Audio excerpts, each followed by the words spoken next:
humihingi ng tulong. Sa kanila raw kasing probinsya, may umaataking manananggal. Ivana? Oo, ako nga.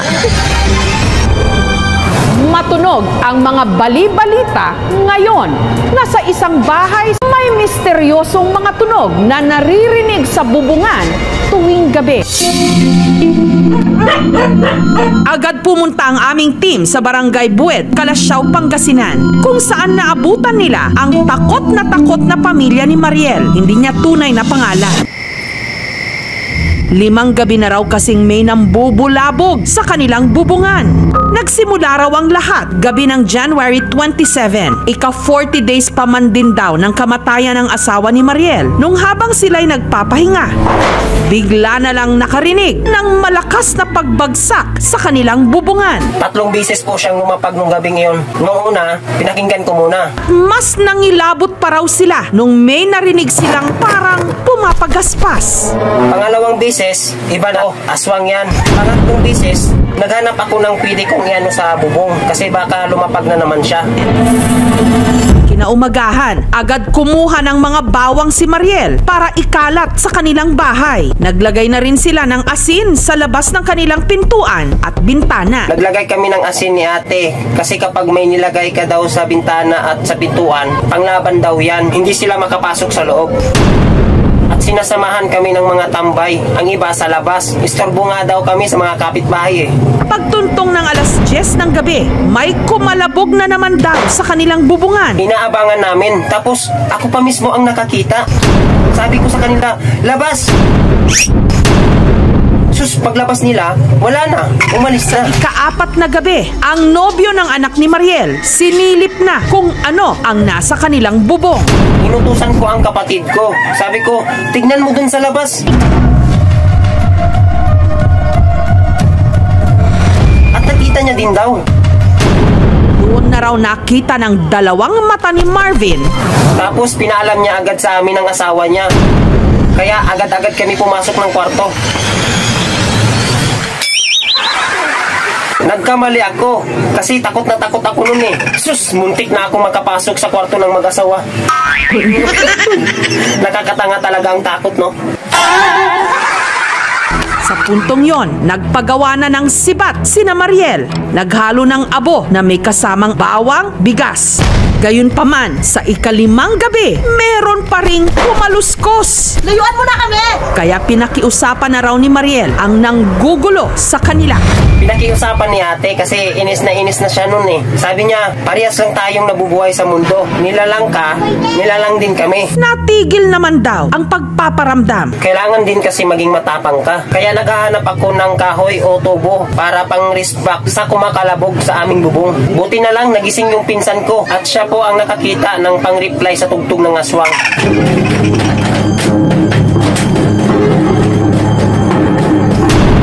Pati mga kapitbahay ni na Mariel natakot. Sabi ng asawa ko, manok lang daw. Manok gabi? Walang manok sa gabi. Para mahuli ka kung ano man ang gumagambala sa bubungan ni na Mariel, nagkabit ang aming team ng mga CCTV camera. Ano kaya ang makukunan ng mga ito? Nag-antabay ang aming team sa makukunan ng CCTV.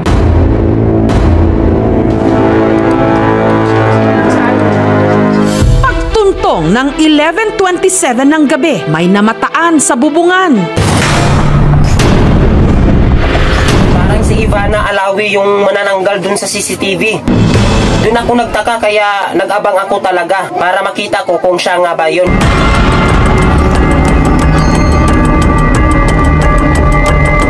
Nagbantay talaga ako hanggang sa nakita ko na siya. Pero parang hindi si Ivana Alawi. Kalahating katawan parang putol po dito. Bigla siyang lumapit sa akin. So ayun, tumakbo ako. Hinabol niya ako ng hinabol hanggang sa...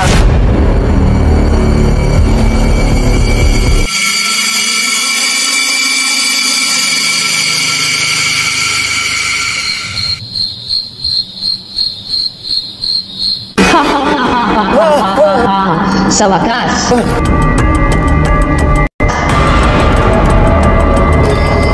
Nag-iibang anyo siya.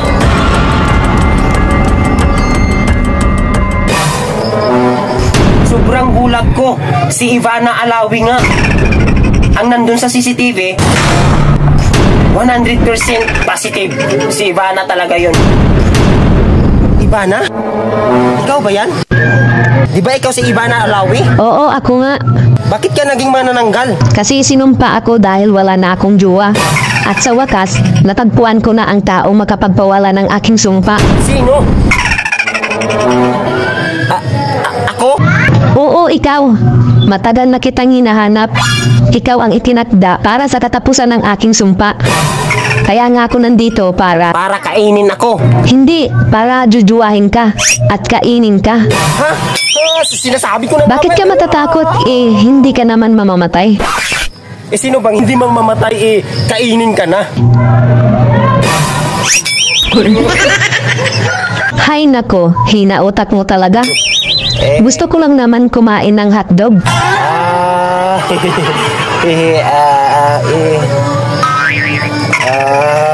Yan pala kainin mo. Anong kulay ng hotdog? Ibig mong sabihin? Kulay brown. Sige. Nagkagulo kamakailan lang ang mga residente nung may nakita di umano ang mga bata roon na manananggal. Totoo ba ito? Alex Gonzaga? Oo, ako nga.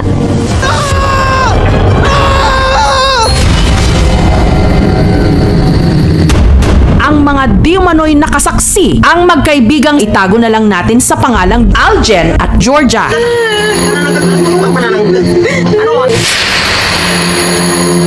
Pasado alas 9 raw nung samahan ni Aljen ang kanyang kaibigang si Georgia sa Pisonet. Nagtitiktok kami noon. Tapos nung gabi na, doon ko na sila yan sa taas ng bubong.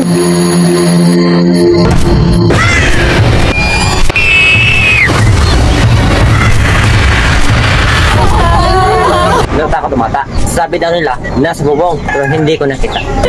Tamo, magsalita ka! Di umano, meron silang nakitang nilalang na lumilipad sa bubungan. Ano nakita mo? Magsalita ka! Manananggal! At ang sinasabing kanilang namataan, Manananggal? Manananggal o aswang? Nakita ko talagang manananggal siya. Tapos ang haba-haba ng pakpak niya. Lahati yung katawan niya. Tapos parang nag-smile siya. Tapos lumipat siya sa kabilang bahay. Sabi ko sa kanya na paano ka. Hindi niya ako sinagot. Tumakbo lang siya. Pagtingin ko sa ibabaw, yun na ang time. Nakita ko nakatalikod lang siya. at maging ang kapitbahay nilang si John Rill, pinatotohanan ang salaysay ng mga saksi. Nung naramdaman ko ang malakas na hangin, lumabas ako at napalingon-lingon ako sa gilid at gilid. Tapos pagtingin ko sa taas, doon ako may nakita na may isang manananggal na may mahaba na pakpak. Sa tingin ko, parehas lang kami nakita. Sa kanya, nakaharap, kaso sa akin lang nakatalikod. Ang kinatatakutang nilalang, nakita rin daw ni Rick. Paglabas ko para umihi, bigla akong nakakita ang babaeng nakatuwad. Hindi ko nakita yung mukha niya, pero yung buhok niya itim, tapos nakatuwad siya. Kinabukasan, sinabihan ko yung mga kaibigan ko, tinatawanan lang nila ako. Akala nila nagbibiro lang ako. Oo, nakakita nga talaga siya. Kasi si pare, iihi isa na siya. Kaso pagpasok niya sa CR,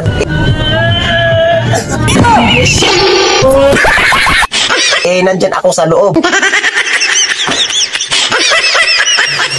Nagulat ako. Sabi ko sa kanya, doon ka na lang umihi sa labas.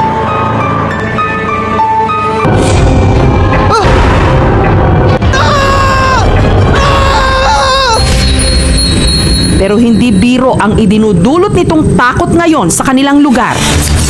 Ang iba, may handang bagakay o kawayang may talim. Kanya-kanya na rin silang lagay sa pinto ng bawang at asin.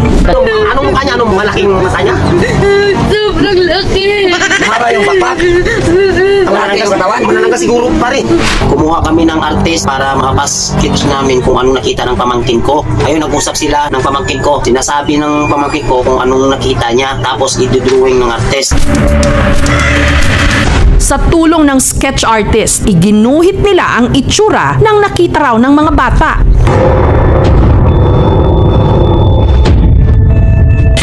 Sinasabi niya kasi kung anong nakita niya, kaya tinowing din ng ng artist para ma-sketch kung anong itsura talaga sa nakita niya. So ayun, tama naman. Yun daw po talaga ang nakita ng pamangkin ko.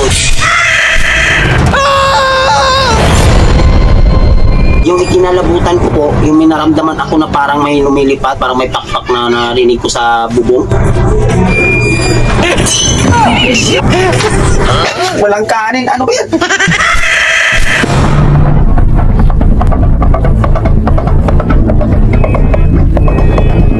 Lumabas ako. Paglabas ko, pagtingin ko sa taas,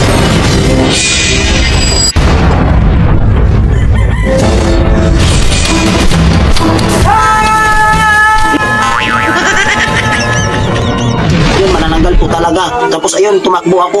Tapos parang sinundan niya ako.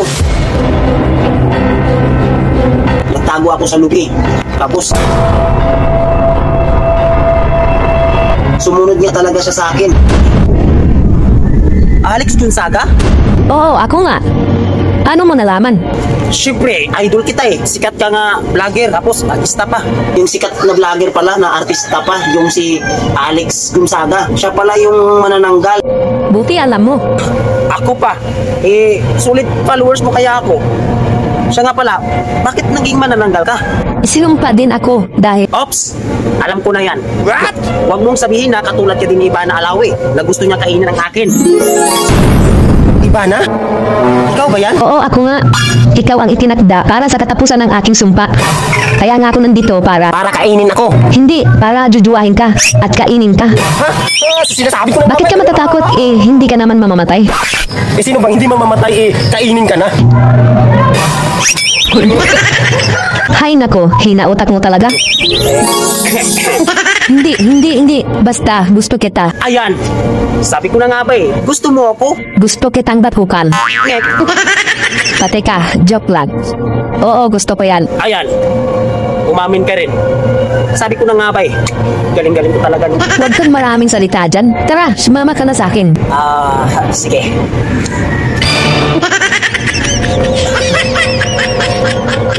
Tika. Ayoko. Hindi talaga ako nag-iisip. Naku. Bakit? Kasi hindi katulad ni Ivana Alawi na buo ang kanyang katawan. Yung sa'yo, kalahating katawan ka lang. Paano ako magiging masaya dyan? Hoy, sasaya ka dahil kukunin natin doon sa kabila ang kalahati kong katawan. Kasi nahuli ng mga tao. Ngek!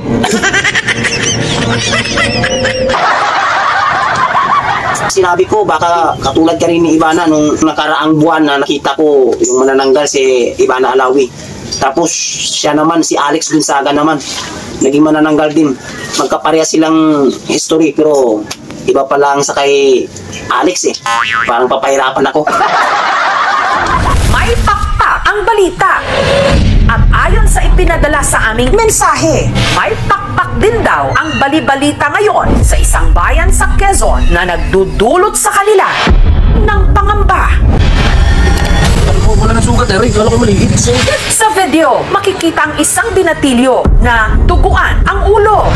Dahil tungkol ito sa kaligtasan ng publiko, bumiyahe ang aming team sa kalsadang ito sa bayan ng Unisan sa probinsya ng Quezon, kung saan madalas daw nagaganap ang pag-atake. Ang kahabaan ng kalsada na kung tawagin ng mga residente, busay, napapalibutan ng mga nagtatayugang puno. Mukhang tahimik at payapa. Pero pagkagat ng dilim, may naghahasik daw rito ng lagim. Pag iba po siya, parang hindi siya pangkaraniwang ibon. Nag-aalangan kaming dumaan dyan, lalo na pag sumapit yung gabi. Isa sa mga nag-aalangan ng dumaan dito tuwing gabi, ang binatilyong si Jack. Siya ang nasa ipinadala sa aming video na nadali kamakailan ng kinatatakutan nilang malaking ibon. Nasa labas po ako ng gabing yan dahil huli ako ng gagamba. Kasama ko po yung tito ko, sakay po ako ng motor. Nang walang ano-ano, Nang bumulos yung mga ibon, bigla na po akong kinalmo. Masakit po dugo yung ulo ko. sina Jack agad kumaripas ng takbo at nagtago sa isang kalapit na bahay. Laki talaga, laki po wala na sugat, Eric. Kala ko maliit. Nasaan yung ay oo nga. Mula ma'am, no? Dito po siya tinamaan. At ang umaatake atake raw sa busay, hindi hamak na mas malaki kumpara sa ordinaryong ibon. Madali rin daw itong masilaw sa liwanag.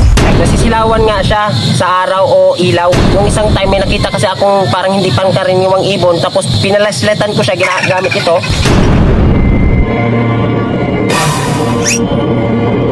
Malis siya kaagad nung narinig ng mga ganong na balita. Parang wala nang dumadaan dyan na mga tao. Nag-aalangan na kasi takot na sila eh. Baka sila naman ang susunod na aatakihin ng masamang ibon. Gusto man daw nilang iwasan ang kalsada kung saan umaatake ang kinatatakutang ibon. Wala naman daw silang ibang alternatibong ruta. Diyan po madalas na nakikita namin yung umaatake na ibon, ma'am. Minsan dyan sila pumapatong, tapos kapag may dumaan na mga nagmumotor, inatake nila. Ang mga residente ng barangay na sakop ang busay, naaalarma na sa sunod-sunod na ulat tungkol sa misteryosong ibon. Wala ng sugat, Eric. At dahil hindi raw gawain ng pangkaraniwan na ibon ang mang-atake ng tao, at ngayon din lang daw sila nakaranas ng ganon ka-agresibong ibon, idagdag pang hindi ordinaryo ang laki nito. Ang suspetsa tuloy ng mga taga rito, hindi ito basta-bastang ibon. Tuwing gabi lang po siya talaga umatake. Para mabigyang linaw kung ano ba itong lumilipad na nilalang na umaatake sa kanilang mga kababayan. Wala ng sugat, Eric. Kasama ng isang mananambal, pinuntahan nila ang isang bahagi ng gubat kung saan pinaniniwalaang nakatira ang kinatatakutang malaking ibon o nilalang. Dito, ma'am, nakatira, oh.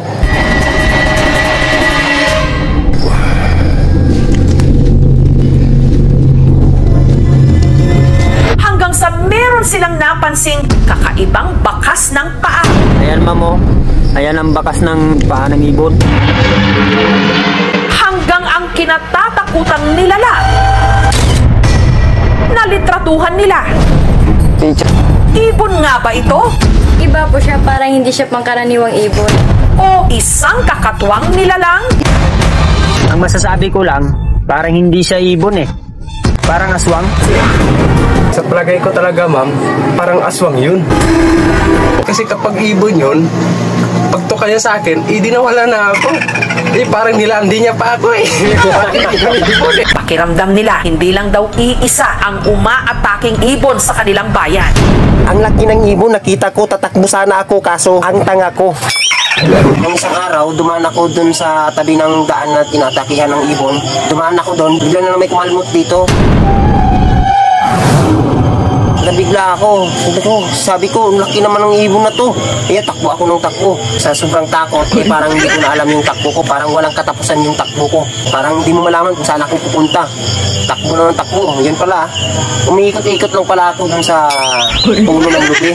Kasi nga sa sobrang takot ko, naturuma ata, yun, takbo lang ako ng takbo. Nakakasira pala ng ulo itong takot, no, kapag nabigla ka talaga sa pangyayari kung first time mo talagang nakakita ng mga ganong nilalang.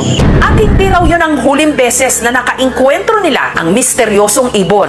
Tama, parang hindi lang po ibon ang umaatake. Kasi dun sa isang video ko po, nakita ko dun sa taas naming bubong. Parang hindi siya ibon. Parang manananggal siya talaga. Parang ship siya tao eh. Kaya yun, hinabol ako. Sa kadiliman, anumang lumilipad na nilalang na bigla na lang umaatake mula sa kawalan at nang iiwan ng mga biktimang duguan. Wala ng sugat, Eric. Talagang maghahasik ng takot, magpapalipad sa napakalikot na imahinasyon. Nangyari na rin ito sa ilang mga lugar, ang misteryosong pagkamatay ng mga hayop. Nakamakailan lang, nangyari rin sa isang barangay sa Rodriguez, Rizal. Kaya ang ilang mga residente roon, balot sa takot. Kung kailan pa naman malapit na ang araw ng mga puso, saka naman halos atakihin na raw sa puso, sa takot ang ilang mga residente ng Barangay San Jose sa Rodriguez, Rizal. Katunayan, pagkagat ng dilim, maaga nilang isinasara ang kanilang mga bahay. Kanya-kanya na silang sabit ng bawang sa kani-kanilang mga pintuan at nagsasaboy pa ng asin sa harap ng kanilang mga tahanan. Kalat na kalat kasi ngayon ang kwento rito na di umano may umatake aswang. Kagigising ko lang po sa umaga, tapos paglabas ko, nakita ko po yung aso ni Junjun, yung aso niyang puta na puti. Laking gulat ko po ma'am kasi wala na pong ulo. Kwento ni Lolo Apolonio, ang di manoy aswang itsurang aso. At kitang-kita raw niya nung nilapa ng di manoy aswang ang kanyang mga tuta. Pero bago raw matuluyan ang kanyang mga alaga, ang di manoy aswang, lakas loob niyang binato. Binato ko siya, pero hindi siya tinamaan. Ang laking gulat ko lang, kasi 2 segundo lang, andun na. Ang bilis niya, ma'am. Ganito rin daw ang nasaksihan ni June nitong Lunes lang ng madaling araw. Nakita rin daw niya ang di umano'y aswang na itsura ring aso. Sa maliit na loting ito, nakatali ang mga panabong ni June. Hindi nga raw niya lubos akalaing mamamatay ang ilan dahil may bantayang mga itong aso. Yung aso na yon, may puti, may tagpoy na kulay itim. Yung black niya, may itim rito, kabila may itim. Malaking aso. Hindi lang sina June at Lolo Apolonio ang may ganitong kwento. Pagpunta ko po sa likod, nakita ko po talaga aso. Marami pong dugo yung mukha niya. Tapos, umuungol po siya. Di ko po sukat akalain na aswang pala talaga siya. Kaya nag-imbestiga ang aming team. Nagtanong-tanong kung meron ba ritong aso na tumutugma sa ikwinento ni na Lolo Apolonio at June. Nakita ka bang malaking aso na tinatawag nilang parang aswang? Pero may suspetsa raw sila kung sino ang di manoy umaataking aswang dito sa Barangay San Jose. Kwento ni Aling Celia, hindi niya tunay na pangalan. Alauna raw ng madaling araw, 3 taon nang nakararaan, nung nasaksihan niya ang 2 lalaking nakainom na bigla na lang nag-away. Hindi niya na matiis yung pinsan niya. Parang lumabas na yung siguro yung sobra niyang galit. Tapos dumapa siya, lumakad siya ng paganon na parang aso talaga. Parang aswang talaga siya, ma'am. Sa takot nga raw ng iba pang mga nakasaksi, nagtakbuhan ang mga ito.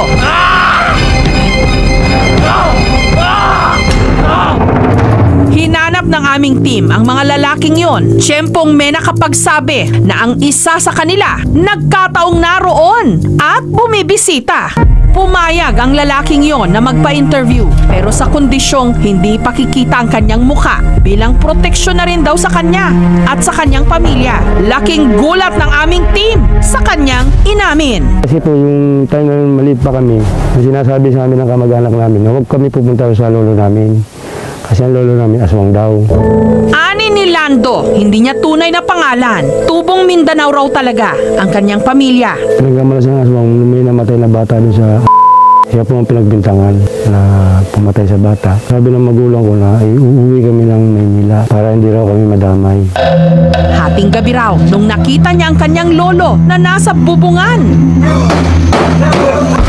Nung bigla raw itong nag-anyong baboy. Isang beses lang po nung nakita namin, nag-anyo siyang baboy. Doon lang po kami naniwala. At sabi namin, bakit yung anyong baboy? Pero hindi raw po. Sabi niya, binasahan ko lang kayo ng lapin. Kaya ang tingin niyo sa akin, baboy. Kilalang manggagamot daw ang lolo ni Lando sa kanilang probinsya at noon pa man daw binangingilagan na ito dahil sa bali-balitang siya'y aswang. Dati hindi kami naniniwala. Nung nakita namin, doon na po kami nagduda. Dahil dito, sinunog daw ang kubo ng kanilang lolo. Pero ilang araw bago daw ito mamatay, ang di manoy agimat upang maging aswang, ipinasa daw kay Lando. 2 po yung binigay sa akin ng lolo ko. Yung isa pinainom, yung isa po tinakili po sa bewang ko. Tapos yung sa pisang ko naman, bato po yun, tinakain sa pisang ko. Hanggang napadpad ang pamilya ni Lando sa Rizal. Pinatutuhanan din ni Lando ang kwento ni Aling Celia sa nasaksihan nitong pakikipag-away niya. Siyempre, ako po, nangyari ako, parang nangyari ako sa sarili ko, bakit nagkagaling ako, na hindi ko po akalain na may ganun pala ako. Kaya nanong ko lang sa sarili ko na tatanggalin ko yung binigay sa akin. Pero nung nalaman daw ito ng misis ni Lando, agad siyang hiniwalayan nito. Sising-sisi si Lando na sa kanya di mano ibinigay ang agimat ng kanyang lolo, pati raw ang kanyang pamilya nasira, hanggang napagpasyahan niyang itapon ang agimat na yon. Nakita ko kasi na binigay sa kanya yung agimat. Tapos binigay sa kanya yung agimat, yung manok ko pa mismo ang kinain niya. So doon ako nagalit, parang nagtanim ako ng gante. Tumiming talaga ako, ma'am, kinuha ko yung agimat. Kinuha ko yan kasi gagamitin ko siya sa mga magic.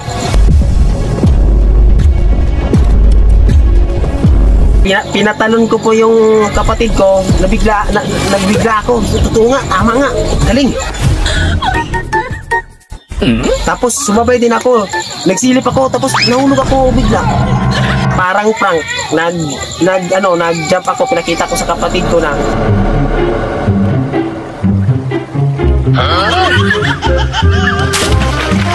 Pagtalon ko po, lumusot talaga ako sa ilalim na parang nasa loob ako ng tubig. Tapos sumunod po yung kapatid ko. Pagtalon niya, palpak. Bukol siya dito sa ulo, ma'am. Tapos, ma'am, yung sa bandang huli parang humina po yung magic na yung agimat. Kasi pinag-aaralan ko yun. Nagtaka ako, bakit humina? Kasi nag-magic ako na nagtatay kasi ako noon that time. Tapos gusto ko sanang mag-magic na yung may babae rin na nakahubad. Yun sanang gusto kong ima-magic. Kaso, nagulat ako sa nangyari kasi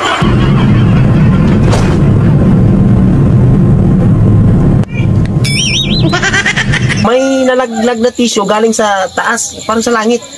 Nalaglag siya. Parang magalit ako na parang natawa kasi nga alam siguro ng magic, nagtatay ako. So siguro binigyan ako mula sa taas pababa na binigyan ako ng tissue para pang uli ko. Talaga yun.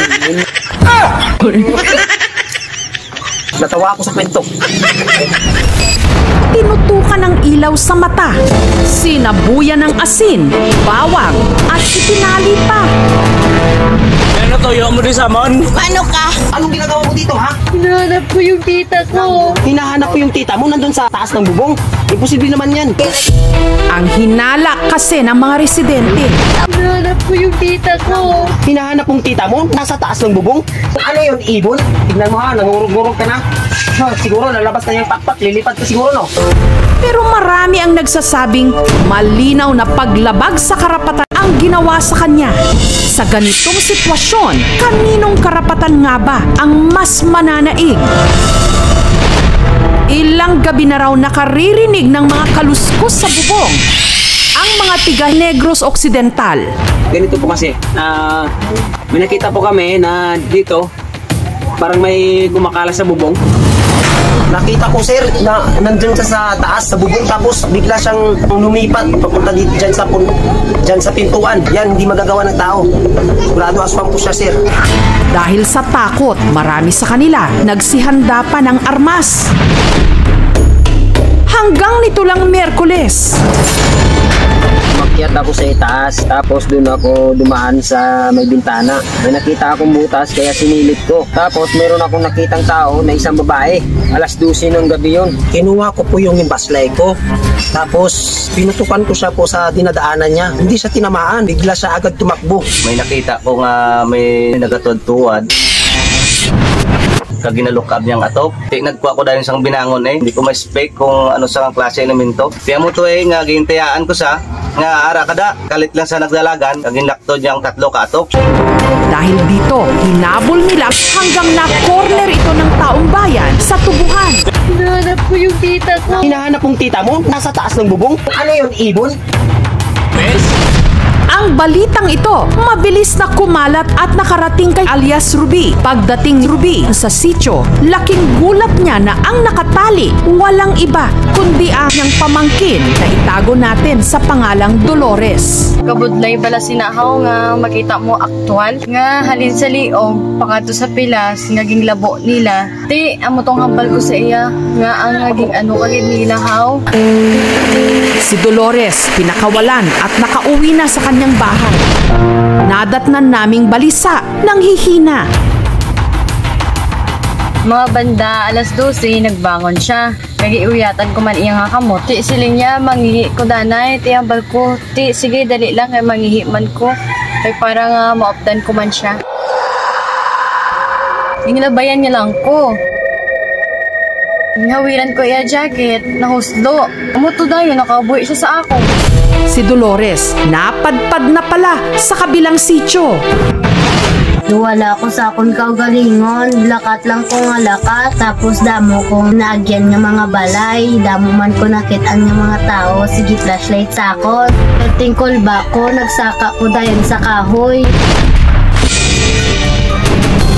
Pero ang ipinagtataka raw ng mga residente, paanong nagawa pa niyang tumalon-talon at umakyat sa bubungan?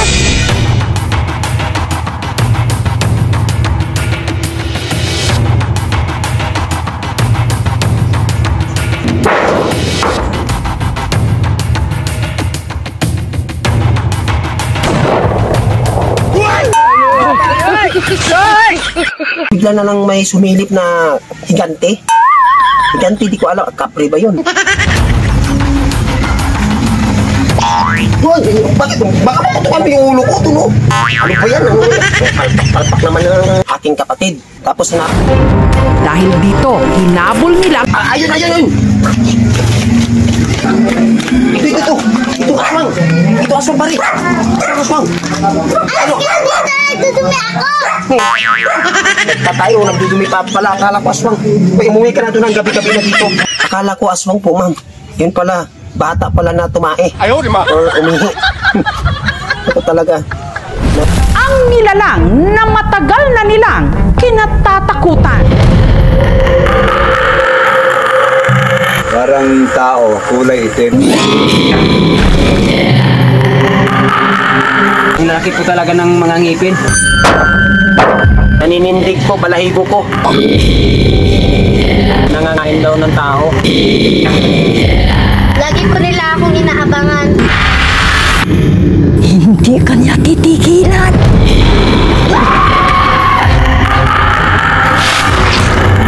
Hindi mo na ako pwedeng takutin ngayon!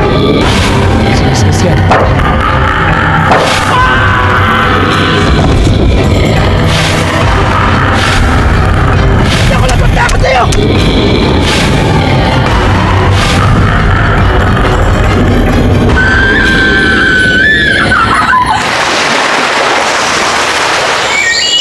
Panganay na anak ko po si Honey.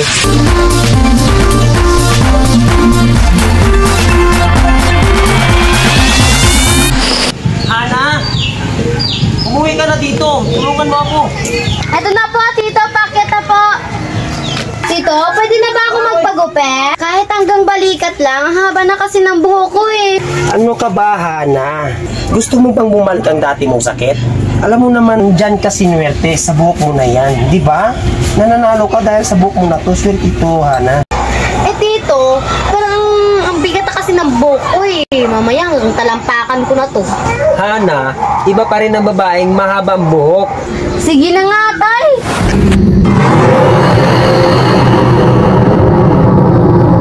May nagpaparamdam po talaga sa anak ko. Thank you for wonderful question. Lahat tayo maganda. Walang pangit sa mundo natin. Dahil lahat tayo ay magagandang puso. Yun, pwede.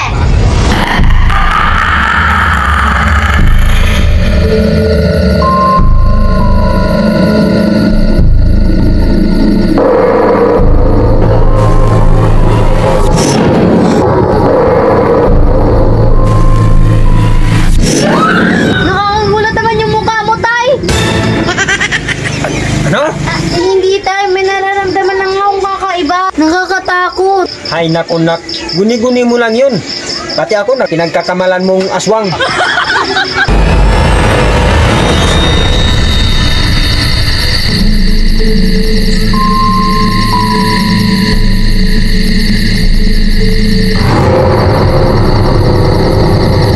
Pero sa lahat ng mga nagpapalipad hangin kay Hana, may isang ayaw daw siyang patahimikin.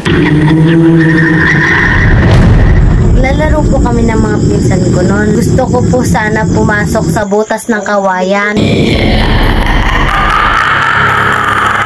bigla pong may tumatawa sa akin.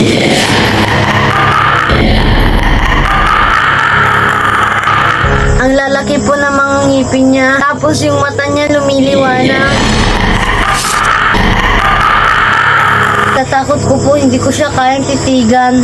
Kinalaunan, ang maligno, mas lalong naging agresibo. Kahit ako mismo nakakita rin eh. Lakad ako ng lakad, tapos bigla akong napahinto. Kasi nararamdaman ko na parang nasa likuran ko lang siya. Tapos paglingon ko,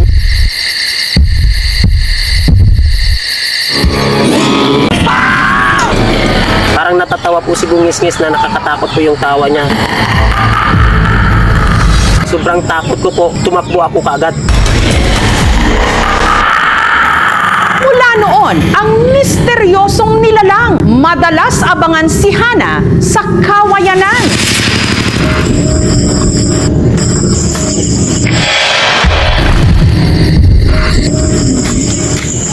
Dito lang ako, Tito.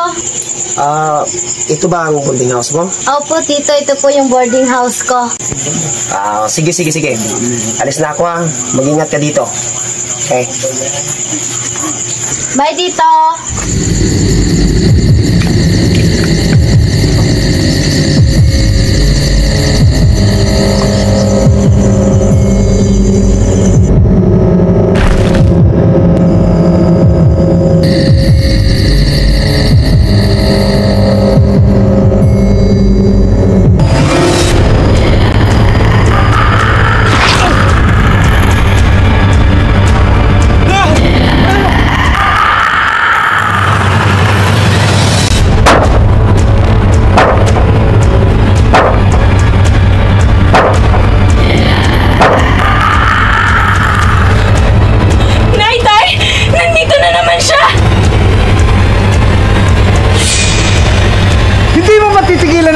Ang mahirap po kasi ma'am, kasi yung pamangkin ko parang nagkaroon po siya ng phobia.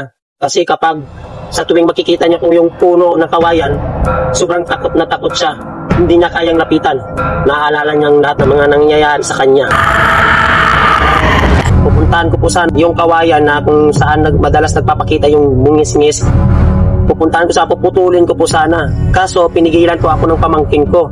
Kasi baka totoong mayroon ngang nagkatira doon, kung baka mapano pa kami, baka ano pang mangyari sa amin. Hindi lang daw si Hana ang makapagpapatunay sa bungis-ngis, pati ang iba pa nilang mga kababayan. Kwento naman ng lolo ko sa akin, nung nagharana daw sila nung sila'y bata pa. Sigurado ako pagkatapos ng harana natin, magugustuhan to ni Ana. Hindi ko to nagugustuhan, nakikita ko pare. Singis-ngis yan. Pare, wala.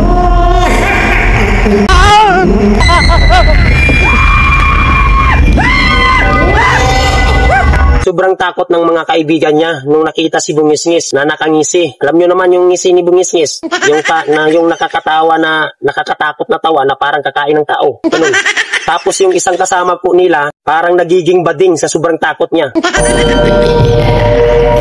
Sinasakmal ngayon ng takot ang mga tiga Calatrava sa Negros Occidental nung napabalita ang isang 3 buwang gulang na sanggol na di mano namatay matapos kagatin ng aswang.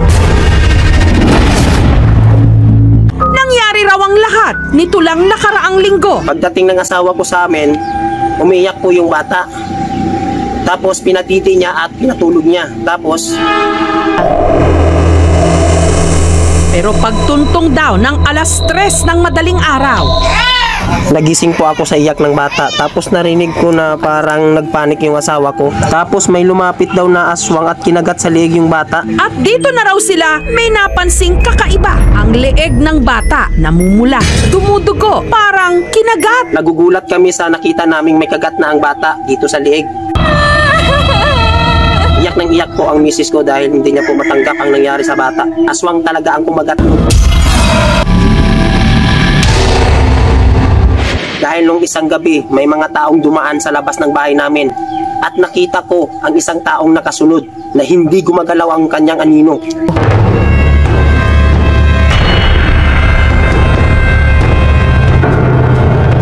Agad akong lumabas lumabas nung nakita ko yun. At sumigaw ako ng tulong sa mga kapitbahay namin. Aswang! Aswang, mga kapitbahay! Tulungan niyo ako! Kasi hindi ko na nakita paglabas ko. Pero pagpunta namin sa gilid ng daan, bigla kaming may nakitang malaking halimaw po. Nag-transform siguro. Pati mga kapitbahay nila sumugod na para tugisin ang di manoy aswang. Hinabol namin ng mga kapitbahay ko. Ang bilis niya, bigla siyang nawala. Pero ang kanilang hinabol, hindi na raw nila naabutan. Nakita na lang namin pusa. Nag-transform siguro, ma'am. Ang mas pinakamasakit po, ma'am, na hindi namin matanggap. Pero tiniis namin na tanggapin namin dahil ang nangyari po sa anak namin, simula nung nakagat siya ng aswang o halimaw, may nakita kaming sa anak namin na nag-iba siya. Naging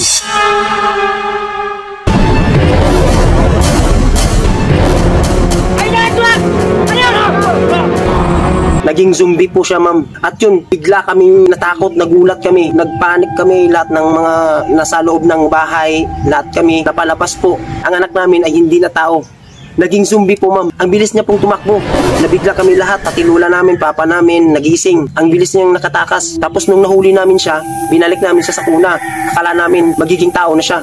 Pero ganun pa rin, ma'am.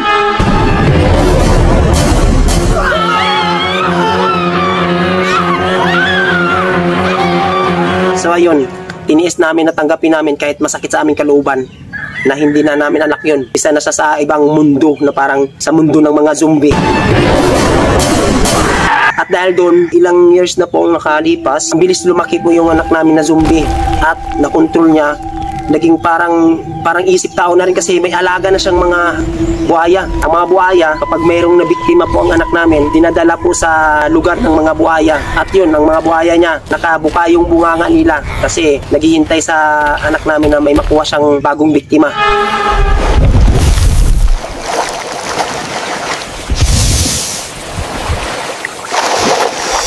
Yun, ma'am, napakasakit nga marinig namin na ang anak naming zombie ay may mga alaga ng buhaya. Yung mga nabiktima niyang tao ay pinapakain niya. Yung mga buhaya niya po nakatingala, naghihintay sa kanya na mayroon siyang bagong biktima na ipapakain sa kanila. Nakabuka yung bunganga nila.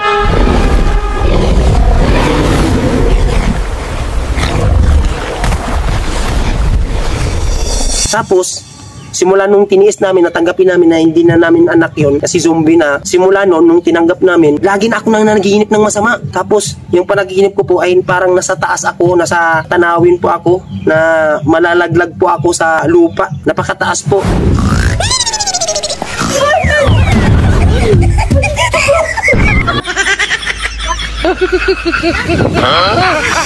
Sobrang gulat ko, panaginip lang pala. Tapos ang pinakahuli ko pong napanaginipan, yung alaga na ng aking anak, yung mga buhaya.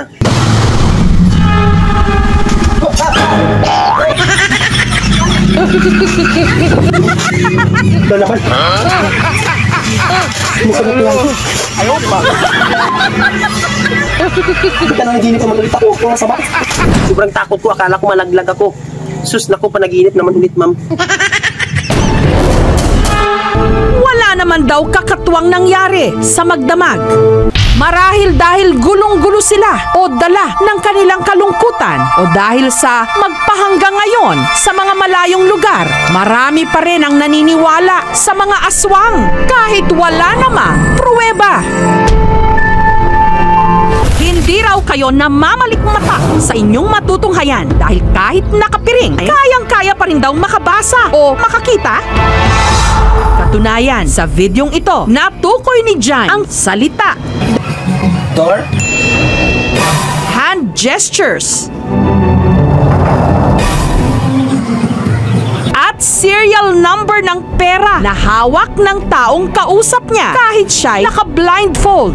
100 963548. Iloilo na tila merong superpower.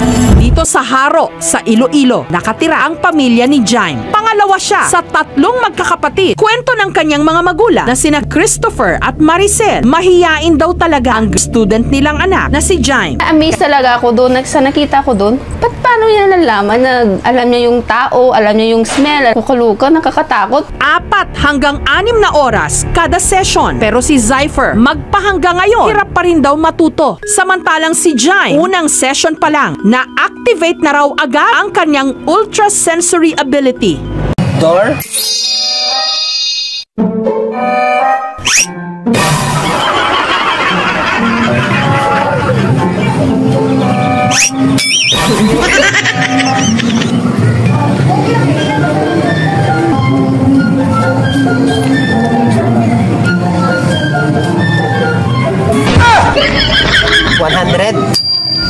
Sabi ko, ulitin mo nga. Parang sa amoy lang nilang matatandaan. Hindi kasi ako makapaniwala. Para patunayang wala itong daya, sinampulan pa ng mag-ama ang aming team. Para masigurong walang maaaninag si Jaime, 2 beses pa siyang piniringan para pahulaan kay Jaime. Anong kulay ito? Blue. Ito, ano ito?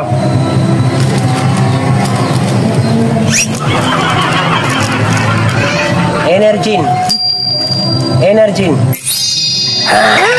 Ito. 555. Ha? 555 tuna ba? Anong tuna? Adobo. Ito, anong kulay ito?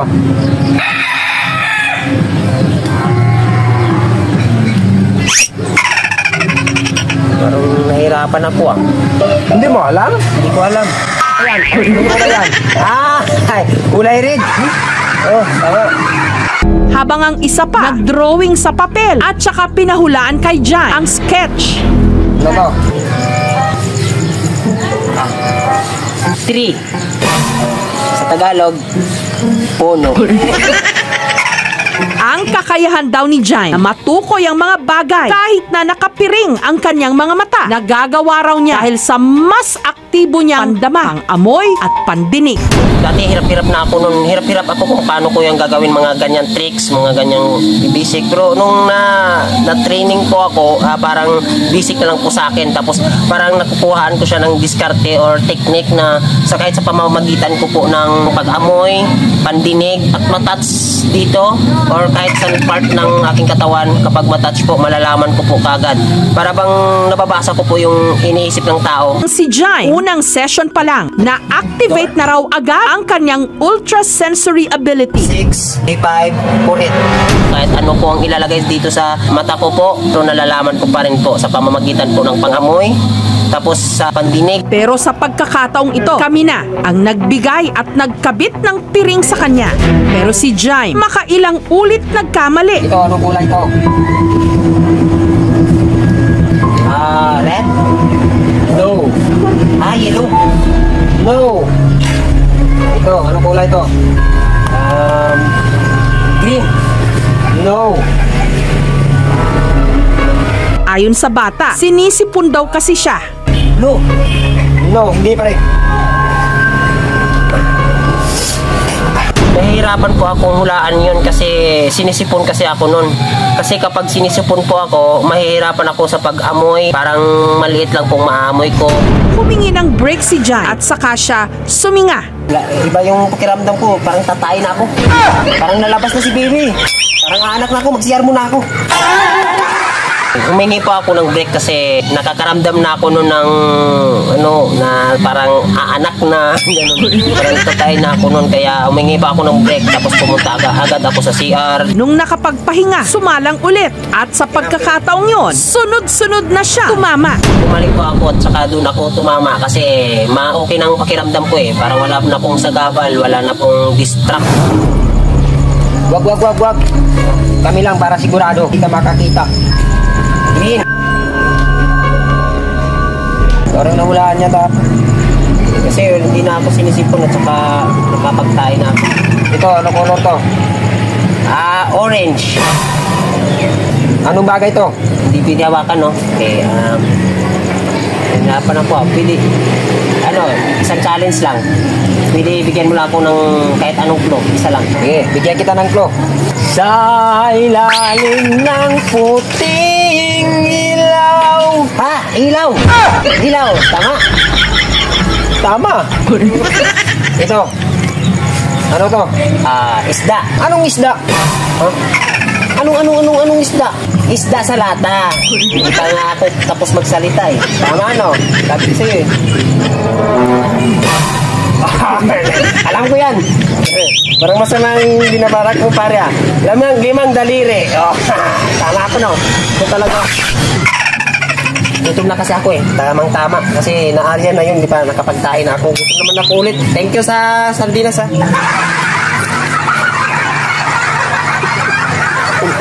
Pagkatapos kumain ni Herms John L., muling bumanti si Julito. Panoorin. Oh, nandito ka. Pagkatapos mo na kumain? Oo, tapos na kumain. Kinain mo yung sardinas ko. Oo, busog nga ako eh. Kinain mo yung sardinas ko. Oo nga, busog nga ako eh. Sige, may pa-challenge pa ako sa'yo. May papakot pa ako sa'yo. Oh, sa'yo. Ito, upo ka dito. Sige. Hindi. May papahula ka pa? Oo, may papahula pa ako sa'yo. Talagang matindi to. Hindi nga, alam ko yan. Lalo na busog ako. Tapos hindi na ako sinisipon. Mas lalong alam ko na yan. Ito, ano to? CR. Okay. Ito matindi.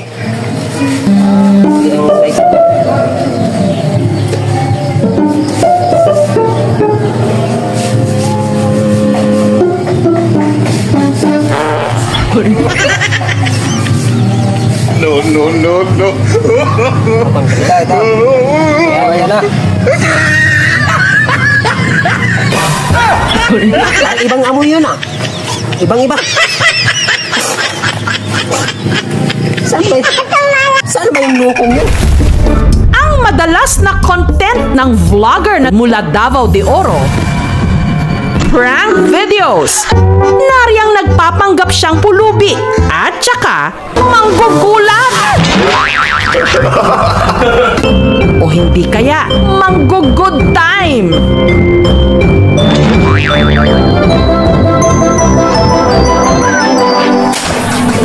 Wala kasi kaming bahay at lupa. Lahat naman ng mga vlogger, ang puntarya po ay kumita. Kaya si Jonel naisipang gayahin ang napanood niyang prank video na merong million views. Pero dahil sa kanyang pagpaprank, ang bagsak niya, presinto. Anyari! Sa higpit ng kompetisyon sa pagitan ng mga vlogger ngayon, kahit ano, ginagawan nila ng prank. Kahit pa yung mga delikado. Hello mga tol, nandito na tayo sa tindahan na nagbibinta ng gasolina. Magpaprank tayo. Kunwari tayo na iinom tayo ng gasolina. Ito po. May nagtitinda kasi ng gasolina na 20 pesos lang po ang halaga. Tatanggalin lang natin to yung print na extra juice para gasolina talaga. Ganito kasi yung binibinta nila na tag 20 pesos. Ganito kalaki. Mari, lagay lang natin sa pusa. So ayan, tignan natin. Timing naman po, wala naman natira sa kanila. Ubos na po yung lahat, yung mga malalaki, yung mga 1 liter, ubos na po. Yung natira na lang po, 20 pesos. Kaya pinagandaan ko po, bumili ako ng extra juice. Tapos sinanggalan ko ng plastic para walang pangalan, para kunwari magkaparehas po.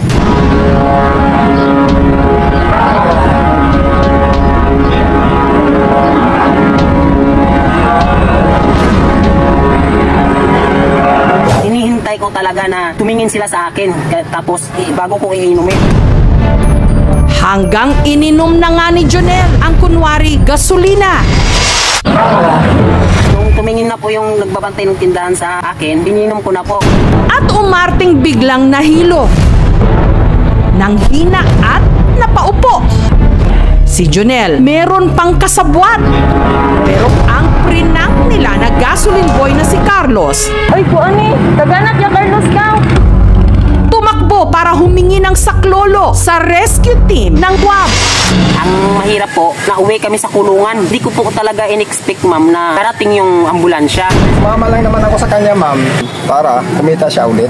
Talaga nakakadismaya. Hindi to biro na trabaho. Talaga nakaka-istorbo. Right after the incident, we filed a case sa fiscal for alarm and scandal doon sa dalawa. Sina Jonel, arestado. Ito ay parte po ng custodial investigation po nila. 12 hours po yung reglementary period po nila. Matapos makulong ng halos kalahating araw, sina Jonel pansamantalang nakalaya. Humingi po kami ng pasensya na sana wag na lang nila ituloy yung kaso kasi wala po kaming laban dyan eh. Mahirap lang kami. So doon po, nagpapasalamat po talaga ako na pinakawalan na kami. Pagkatapos po nung nakalaya na kami, nag-explore ako ng bagong niche, ng bagong vlog. Sumali na lang po ako sa AGT Got Talent. Nagustuhan po ng mga judges.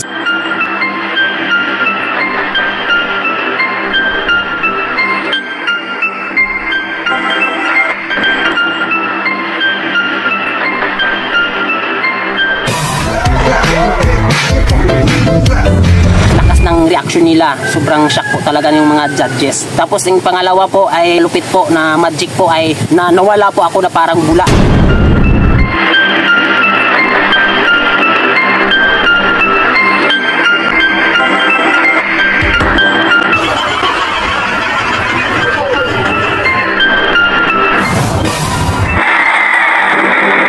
At pangalawang pasok po dun sa AGT Got Talent, nagmamagic po ako na mayroon sa balde. Ang una ay parang papel lang po inilagay ko, tapos paglabas ay pusa.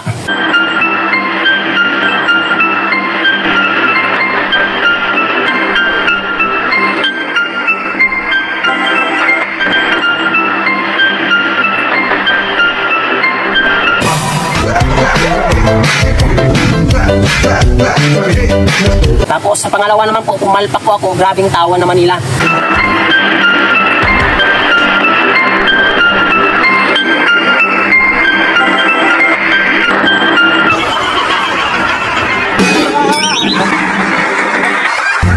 Nagsitawanan po yung mga audience saka judges. Yun po ang palpak na ano ko. Pero okay naman, nag-enjoy naman. Tapos doon naman po sa dalawa kong kapatid po na namamangha po sila dahil di nila alam na akala nila sira na ulo ko. Pero doon sila napapahanga na bigla akong nawala.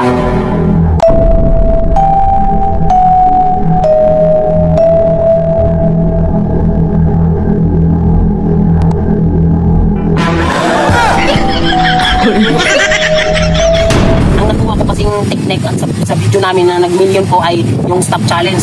Yung kasama ko po yung pamangkin ko.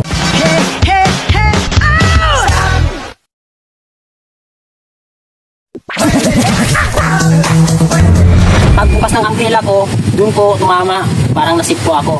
Dun umilig sila, maraming nag-like dun. Tapos dun naman po sa pamangkin kong lalaki, niyaya ko siya kasi meron akong bagong isip na nakuha ko, parang mag-click po ito. So niyaya ko yung kapatid ko, yung pamangkin kong lalaki, mag-vlog kami, tatlo po kami, mag-picture, tapos yung sa ending parang pumalpak.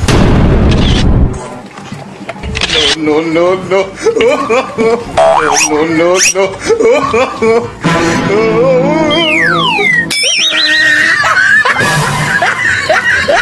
May isang lalaki sa mystical island of Siquijor na meron daw kakaibang kapangyarihan. Kaya niyang basahin ang iniisip ng iba.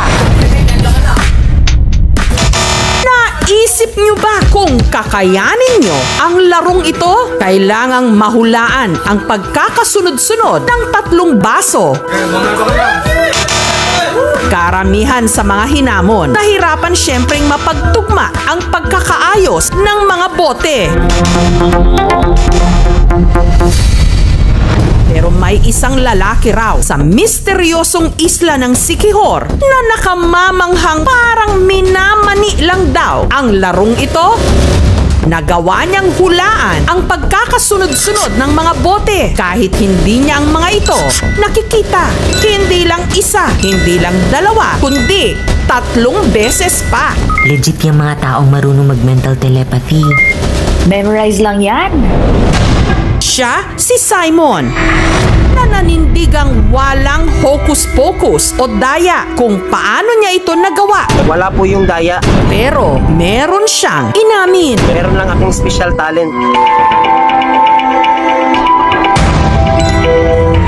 kaya ko pong magbasa ng isipan. Totoo nga bang may kakayahan siyang magbasa ng isipan? Marikot kasing utak ko. Meron lang akong mga iniisip na pwede kong maging abilidad.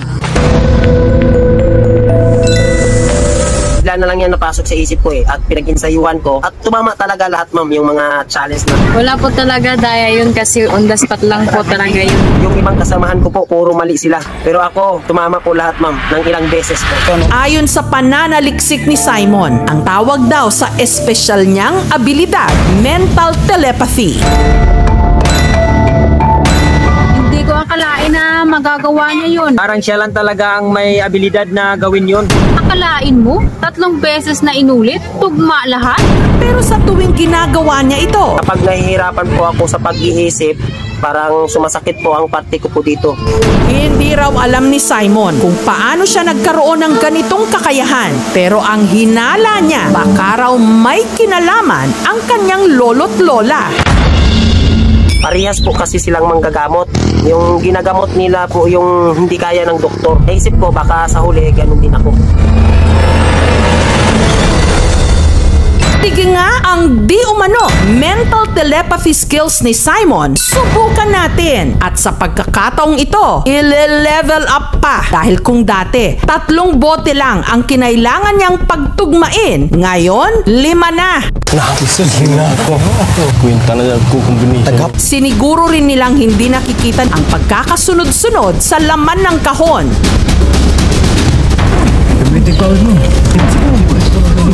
Sa pagkakataong ito, mahulaan kaya ni Simon ang pagkakasunod-sunod ng bote?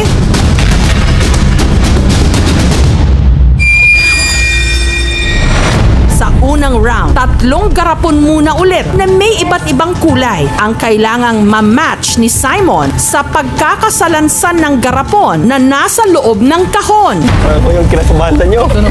Kita ni ordinaryong tao. Gawat.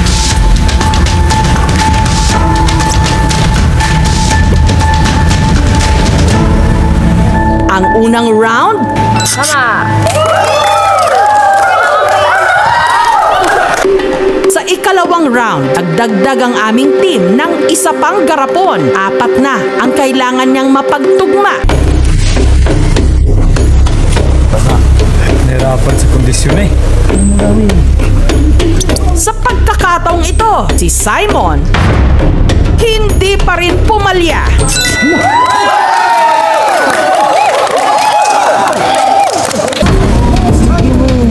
Ano kaya ang magiging resulta? Lalo na kung gagawin na nating 5 ang bote.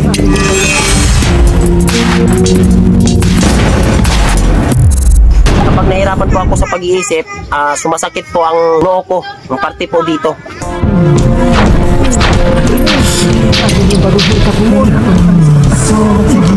Bagong kapit ka ngayon. Si Simon, kapansin-pansing tila nahihirapan na. Sa huli, 3 lang sa 5 garapon ang kanyang napag-match. Masakit na kasi yung ulo ko ma'am, kaya parang nahihirapan ako sa 5. Pero meron naman akong technique ma'am. I-challenge niyo ulit ako, makikita niyo.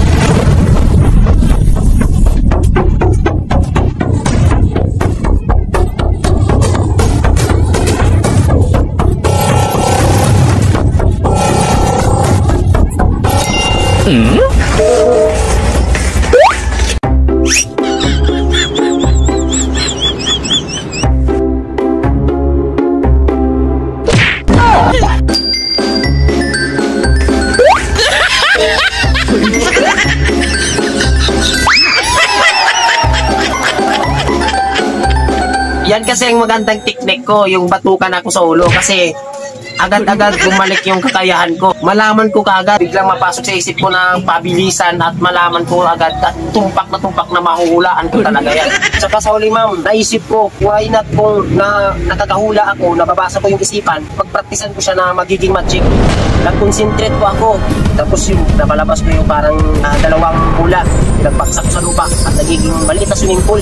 So ayun, nagnaruto pa ako, nag-change ko ako at pinalipad ko yung 2, nabagsak ko sa tubig Ang isa rin, pinabagsak ko sa tubig. At saka, ako, gusto ko maranasan, bumagsak rin ako mismo sa tubig. Tapos ma'am, nung nakontrol ko na po yung magic, nagawa ko ng mag-magic.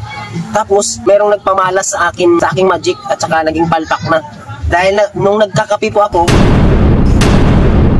nabigla ako, parang bigla na lang may bumagsak na maniit na tao, parang dumindi. Bumagsak siya sa kapi ko.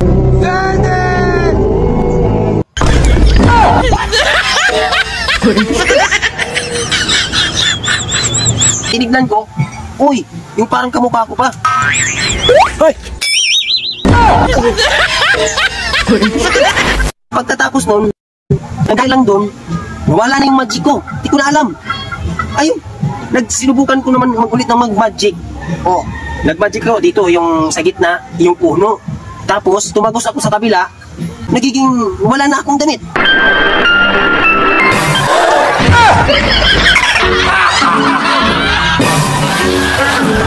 Wala na akong damit. Tumagos lang ako sa kabila, tapos pabalik ko, mayroon namang damit. Ang daming tumatawa sa akin. Nahiya tuloy ako. Hay nako, walang hiyang mga audience.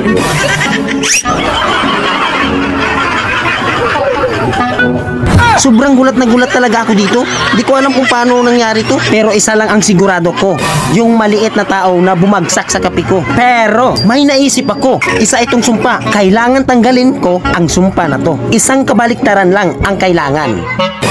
Di ba? Kita nyo?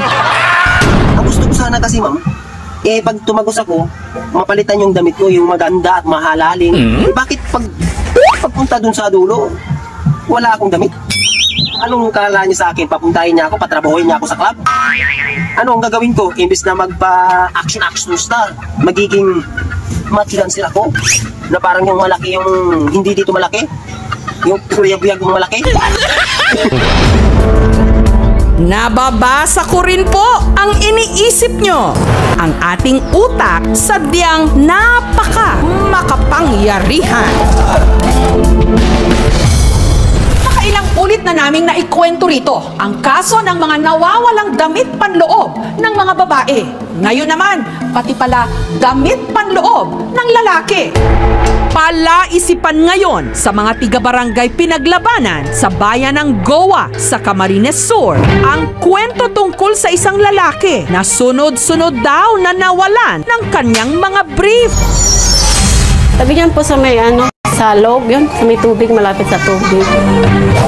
Matangas yung ilong niya, tapos matangkad siya. Gwapo. Nakatext ko na po dati. Natunto ng aming team ang lalaking ito, si Rico. Masama raw ang kanyang loob dahil sa 2 linggo, umabot sa 15 ang nawawala niyang mga damit panloob. At nawala raw ang mga ito sa pagitan ng alas 7 hanggang alas 10 ng gabi. Isa-isa lang sir, pag naliligo ako, pag sinasampay ko, isa lang yung nawawala. Kada paligo ko, nawawala talaga yung mga brief ko sa labas. Hoy, sino mo na brief ko? Brief na lang, tinira ka Kaya ngayon, natuto na raw siya ng leksyon. Sa loob ng bahay na lang siya nagsasampay. Yun nga lang, nasundan pa rin ito. Isang gabi, nung umuwi ako galing sa baryo, nawala yung isang brief ko, yung sinampay ko sa loob. Nung umuwi kami galing sa ilog, mga alas 10 ng gabi, yung 2 brief ko, dun sa nilalagyan ko, nawala din sir. Nakalak naman yung pinto, tsaka yung bintana. Sabi ko, hindi na to biro, may pumapasok talaga sa bahay namin. Mag-isa lang naninirahan si Rico sa kanyang kubo sa tabi ng ilog. Malayo ang pinakamalapit niyang kapitbahay. Pinakamalapit na ang ilang mga kasamahan niya sa pag-aani ng talong. Hindi rin naman daw mamahalin ang kanyang mga panloob. Kasi may mga tao talaga sir na tatawanan ka dahil sa luma mong brief. Ako, simple lang, pero di nila alam na ako'y nasasaktan. Hindi ako natutuwa. Pagamatawang-tawa tsak ang iba sa kanyang problema, si Rico hindi natutuwa. Kasi nung dati sir, lumang-luma yung mga brief ko. Kasi yung iba, lumalabas na yung mga galter. Nakailang bili ka na brief? 2 bisis po, sir. 130 ang tatlo. Ang pangalawa naman, 190 kasi 6 yun eh. Pero dahil nalimas ang lahat ng kanyang mga damit panloob, bumili ulit si Rico ng 6 pang bagong mga brief at para raw masiguro na wala ng dedekwat sa mga ito. Kinalik ko lahat. Yung pinto, bintana, at saka yung lagayan ko ng brief. Paulit-ulit ko siyang inikot para hindi siya madaling masira. Yun ang akala niya dahil pag-uwi niya, ito ang tumambad sa kanya. Ang nylon cord sa pintuan sa likuran ng bahay, pinutol. Pati na rin ang tali sa bintana. Pati ang lalagyan niya ng damit kung saan nakalagay ang 6 na bago niyang brief, pinutulan din ang lubid. Sa mga brief dito. Pagbukas ko, wala na. Wala na lahat. Isa na lang yung natira, yung suot ko. Pero wala naman daw ibang gamit na tinangay. Dito ko lahat nilagay, tsaka yung wallet ko. Pero hindi naman nawala yung pera. Talagang brief ko lang talaga ang pakay. Parang kinagat ng maliliit na ngipin. Kaya si Rico naghinala na ang may gawa nito, hindi tao. Sa tingin ko talaga, maligno ang gumagawa nun. Nasundan niya ako, sir. Kasi nawawala lang yung brief ko kapag galing ako sa ilog. Kung tao ang papasok, marami sanang mawawala. Yung cellphone, pera, pero wala kahit isa. Yung brief lang talaga. Ang mga magulang ni Rico na nasa Maynila ngayon, minsan na raw may naramdamang nakakakilabot sa kubo ni Rico. Narinig ko. Mayroon kaming narinig na umuungol. Gumaganon siya. Anak, gumising ka. Nakakatakot, sir Parang dire-diretso siyang umuungol. Nag-flashlight ako, pero parang wala naman akong nakita. Dahil dito, agad umuwi mula Maynila ang kapatid ni Rico para samahan siya. Umuwi ako galing trabaho. Natatakot kasi ako sa kanya Baka mapano o baka nakawin siya ng maligno. Dahil lagi na lang daw siyang nawawala ng brief, minabuti ni Rico na dalhin na lang ang natitira pa niyang brief saan man siya magpunta. Baka kasi mawawala naman, kaya dala-dala ko na lang saan man ako magpunta. Kung BK man po yung gumagawa nun, siguro nanti-trip lang siya or bakal na crush lang sa kanya. Nakakatakot na. Baka kasi isang gabi, baka kung ano nang gawin sa akin. Ako pa naman mag-isa sa bahay. Nanawagan si Rico sa sino mang nagkaka-interes sa kanyang mga damit panloob. Ikaw, kung sino ka man ang kumukuha ng brief ko, huwag mo nang kunin yon dahil aabangan talaga kita palagi sa bahay. Dahil po doon sa panawagan ko, sir, hindi na po nawawala yung mga brief ko. Yung lighter naman po ang nawawala. Pero binawi ko naman, sir, kinuha ko sa kanya kasi akin yun Bakit? Alam mo na ba kung sino kumukuha? Oo, sir, maliit na tao. Parang duwindi. Nakatira siya sa loob ng puno. Lighter po, lighter. Sige.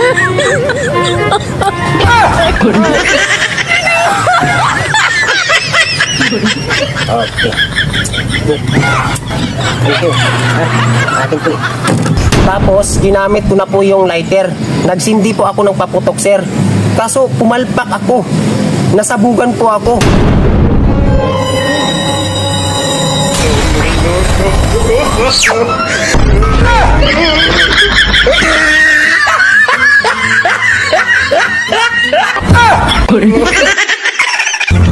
Himala po, sir. Dahil natanggal na yung ulo, bumalik pa.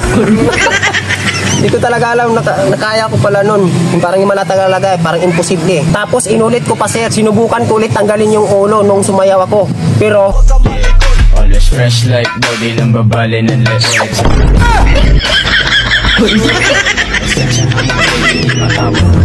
July 28, Blood Moon. Nung di umano, may nangyaring kakatwa sa barangay Kauswagan sa Cagayan de Oro. Alas 9 ng gabi nung may narinig si Joel sa kanyang manukan. meron kaming narinig mga ibon. Malaki kung tawagin sa amin, uwak. Akala namin aswang. Pagsilip niya raw sa labas, wala naman siyang nakita. Pero bandang 1:00 ng madaling araw, nagising siya sa walang tigil na mga tahol. Maingay yung aso kasi. Pero pagdating ng... Di ko alam kung sigbin ba yun. Kasi pagdating na yan, biglang tahimik lahat sa paligid. Tapos wala nang ingay. Kinaumagahan, laking gulat na lang daw niya sa tumambad sa kanya. 21 sa mga alaga niyang manok patay. 21 na manok lahat patay. Pero kahit isang patak ng dugo, wala raw bakas. Ang sukat kasi nasa bandang liig, tapos tinanggalan ng mga balahibo dito sa bandang batok, pati mga laman loob, lahat nawala. Makalipas ang 2 linggo, 10 pa sa mga manok ni Joel ang namatay. At dito lang Martes, 2. Hindi raw naniniwala si Joel na aso ang may kagagawan nito. Hindi aso talaga. Kasi ang tali ng manok, hindi basta-basta yan matatanggal eh. Ang hinala ko, pinakawalan o binuksan. Ang sigbin, kinatatakutang bahagi ng ating alamat. Nahahawig daw sa kambing na walang sungay. Ang tenga, sinlaki ng palad ng tao. Ang ulo, nakayuko sa gitna ng mga paa. Ang mahaba nitong buntot, ang ipinang-aatake raw nito. Pabaliktad kung ito'y maglakad. At may kakayahang maging invisible. Di umano, ang sigbin sumisip-sip ng dugo. Mostly, ang sigbin is commonly naka-encounter sa kanya is yung mga taong nakatira sa bulubundukin, yung malapit sa forest, or yung mga farmers. Nakatira raw ang mga ito sa mga banga na napapalabas lang daw ng mga kung tawagin sigbinan. Ang mga sigbinan, karaniwan daw mayayamang pamilya na naniniwalang swerte sa kanila ang mga sigbin. Malakas ang kutob ni Joel. Sigbin ang umatake sa kanyang mga alaga. Meron daw kasi talagang sigbin sa kanilang barangay. Kasi dito maraming nagsasabi na sila talaga ang nag-aalaga. Ito, kalmot. 4 na kalmot. Wasak talaga yan. May naiwan siyang parang footbreak. Malaki, parang bear. May naiwan din daw bakas ng paa ang sigbin. May ganito, may ganun ganan, ito, ganito. 4 na kuko? Oo, kuko. Parang paa siya talaga ng sigbin. Parang malaki ata na sigbin kasi parang malaki siyang paa. Dahil dito, nagdesisyon si Joel na putulin ang mga punong di mano pinagtataguan ng sigbin. Para makita namin kung may kababalaghang nangyayari talaga. Hindi peste ang dumali sa kanyang mga manok. Buwan-buwan naman kaming nag-i-immunize. Saka kumpleto naman lahat ng vitamins ang mga manok ko. Pero hindi lang pala si Joel ang naniniwalang may sigbin sa kauswagan. Pati ang kanyang ina, nakakita na raw nito.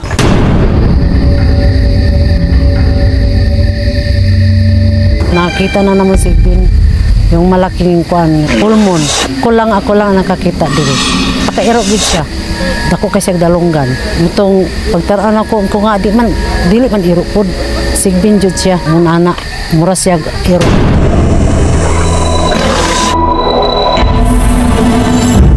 Nagtanong kami sa iba pang mga tiga-barangay Kauswagan kung alam din ba nila ang kwento tungkol sa sigbin. Naniniwala sila nung kumain ng bloody moon ba? Lumabas daw. Pero ano nga ba talaga ang itsura ng nakita raw ni Josefina na sigbin? Nagdala ang aming team ng artist para ma-sketch ito. Parang malaking aso na may mga malalaking tenga.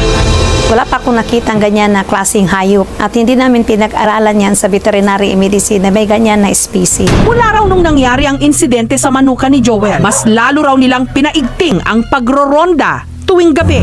Hindi lang daw mahanap yung sigbin na yun, pero ako talaga kusa talagang nagpupursige na makita ko yung sigbin na yun, mahanap ko siya. Para makaganti ako sa kanya. Ayun ma'am, maaga pa, nakita ko talaga yung sigbin na yun, tinatay ko yung sigbin na yun tapos kinain ko.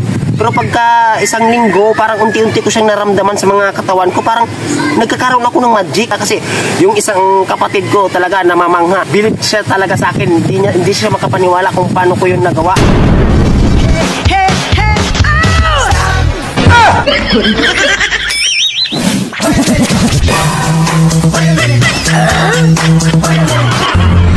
Na-stop ko talaga siya. Parang magic talaga. Ayun, numangha yung kapatid ko.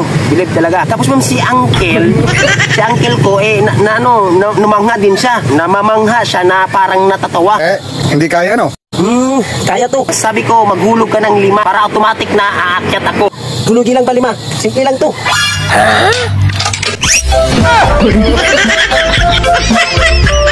Sang araw, titingala ang mga tigaming Lanilla sa Cebu sa linya ng kanilang kuryente na may taas na 90 feet kung saan may nakapulupot na sawa o reticulated python.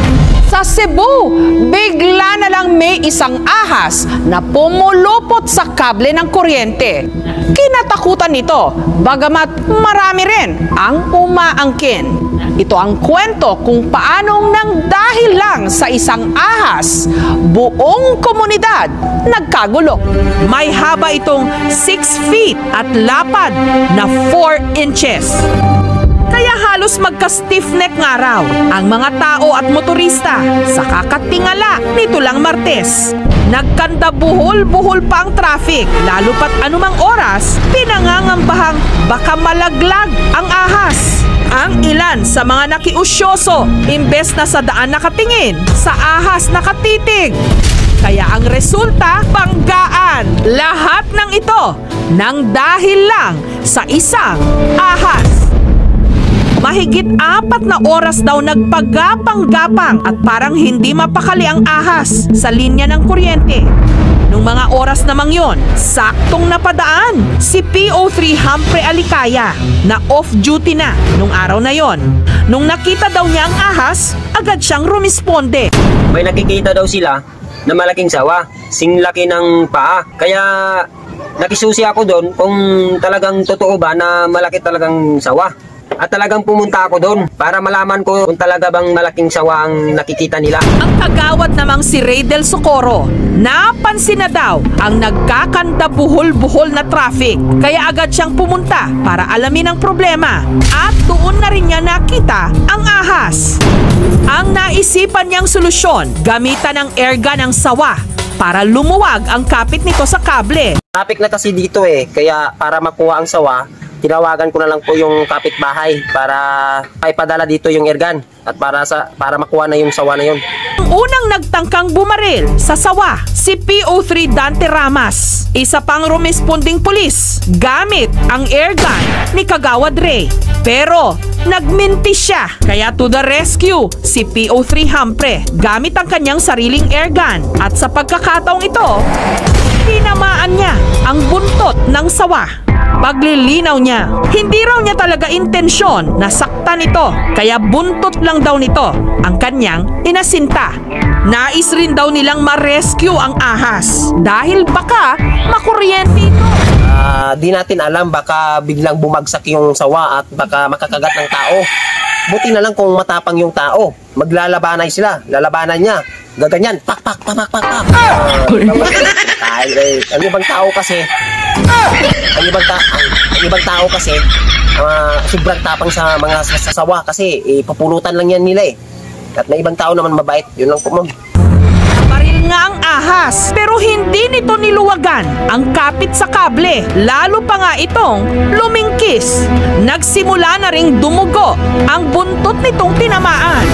Kaya to the rescue na ang mga linemen. Sinungkit nila ito gamit ang 2 hot stick at doon na nagtapos ang exciting na umaga ng mga taga rito. Bigla namang may nagpakilalang 2 lalaki na gustong umangkin sa ahas.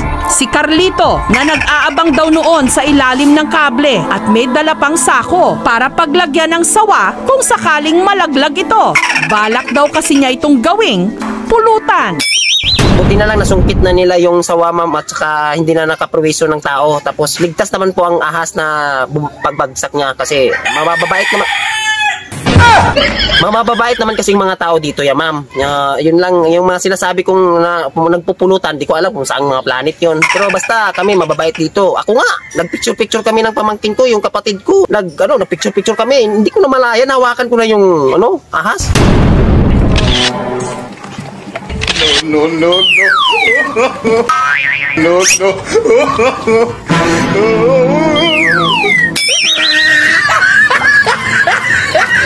Nagbablog kasi kami, ma'am.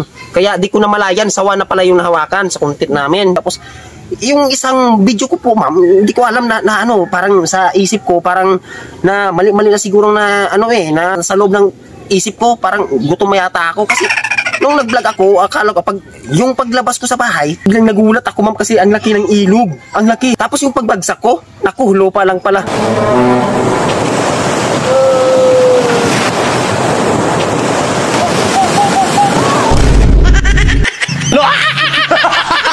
Parang nasa panaginip.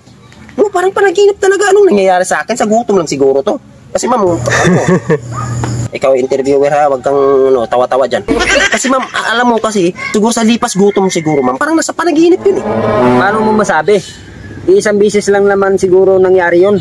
Isang bisis ka dyan? Ang dami. Din nga sa labas ng bahay namin. Sa labas, Mio? Oo ma'am, sa labas ng bahay namin. Kasi, pag tamo ako dun sa ilalim, akala ko ang napakalaking bangin. Akala ko, natatakot ako. Parang panaginip talaga ma'am kasi nga, nung itinulak ako ng kapatid ko, naku, sobrang kaba ko pagbagsak ko, lupa din pala. Wait a minute, get it how you live it. 10 toes in when we standing on minutes.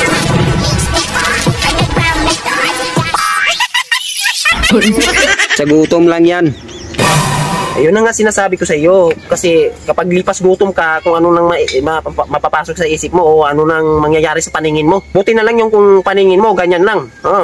Pero kung mga pagbablog yun, ang maiisip mo talaga na parang namata-mata ka ba?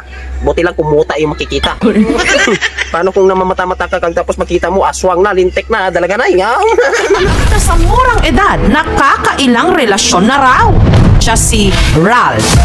Naka-4 na raw na nobya. Ang pagana kumain, mga reklamo madalas ng mga magulang. Masyado raw maagang nakikipagrelasyon ang mga kabataan ngayon. Pero sa Palawan, ito ang talagang pinag-usapan.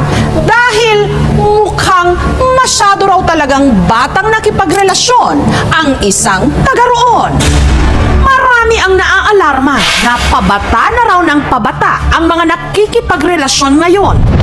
Sa katunayan, dito sa Palawan, meron daw isang totoy na sa murang edad nakakailang relasyon na raw. Siya si Ralph.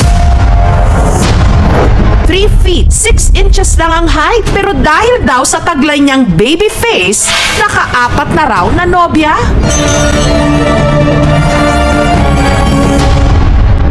Bata-bata pa, no? Kaya dapat pag-aaral mo na inaatupag nila. Kakabahala yung mga batang nagtitinag-jowa. Siguro na-attract sila dahil magaling ako mangbola, magaling ako mag-joke. Siguro sa appeal ko, maganda ako mag-ayos. Palagi ko po sila chinachat. Kahit minsan po, cold chat sila. Pagtapos ng module at pagtapos ko tumulong sa magulang ko, doon ko po sila nabibigyan ng time. Una raw siyang nagka-girlfriend noong 2018. Sumasama po ako sa kanila sa padagat. Nag-outing po kami minsan. Niririgaluan ko po ng mga kwintas or silas. Magalang din po siya kila mama. Tuwing naglalakad po kami, hawak ko po siya minsan sa ulo, kaya bit-bit ko yung bag niya sa likod. Nagka-love life man, kung ano-ano naman daw masasakit na salita ang kanyang natikman. Palagi akong sinasabi na maliit, tiyanak. Kapag kasama ko yung jowa ko, nasabihan, "Uy, kapatid mo, nasasaktan po ako." Pag ayaw niya po talaga, kanya nagpapaalam po ako sa kanya. Kapag ayaw niya po talaga. Nag-away po kami, tapos yun po, sumuko ako. Nag-iwalay kami dahil sa misunderstanding.